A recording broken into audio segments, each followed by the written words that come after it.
In an interview with Health.com last year, you said you're still not sure if you're comfortable talking openly about being gay.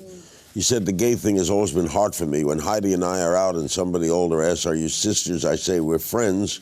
I wish I had some strapping football player husband. It would be such a dream to be normal like that, but I'm just not." You consider yourself not normal? No, I put normal in quotes. That was unfortunately misquoted. And the article was about when heterosexual people sort of question you about being gay, it's uncomfortable. And that statement was targeted towards the heterosexual community. And what I was trying to say is that being gay isn't a choice. Nobody chooses to have a harder life. By the and way, it is a harder life. being hetero isn't a choice.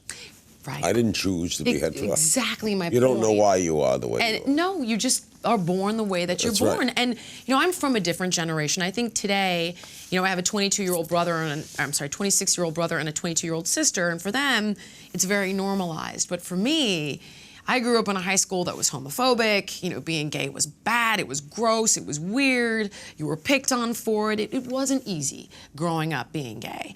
And what I'm trying to say here is that, sure, it would be a hell of a lot easier if I was dating a football player, but, and being, quote, normal. Because I do believe that norm is what's en masse. Being gay, lesbians are 3% of the population. It's not the norm. Are you shocked at how quick the public is changing in this? Like gay marriage is okay. I'm encouraged. I'm definitely encouraged. But the reality is, let's not forget that it's the Supreme Court that passed that through. It wasn't the general public.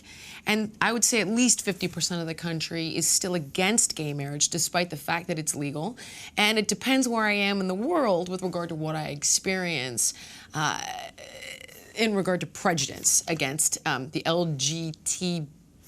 I can't even remember all the letters. The community. Does Heidi mind when you say we're friends? You know, it's something we discussed, and we both did it because we both, you know, she grew up in a small town in Pennsylvania with 6,000 people.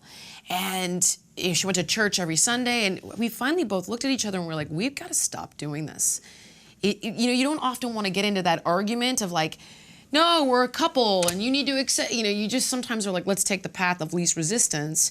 And we realize that if we just are who we are, we don't need to be combative. It doesn't need to be an argument or an ongoing conversation. But if we just sort of exist and people see us and our dynamic, they'll go, well, this isn't so scary. How'd you come out? God, to who?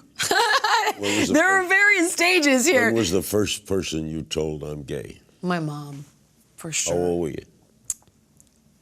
God, 21. I was 21. Did you date boys before that? I did, and I continue to, and I thought, well, maybe I'm bisexual. This must be what's going on. And then I fell in love with a woman, and I think once that happens, you're like, oh. I had that moment, and I was like, this is what's been going on my whole life. And it was an epiphany for me. I really didn't know what was wrong, and then I fell in love with a woman, and I was like, oh, nothing's wrong, I'm just gay, apparently. Hey guys, Larry here. Thanks for watching me. Be sure to check out some of my other favorite Larry King Now moments right here, and tune in to new episodes Monday, Wednesdays, and Fridays on demand on Aura TV and Hulu.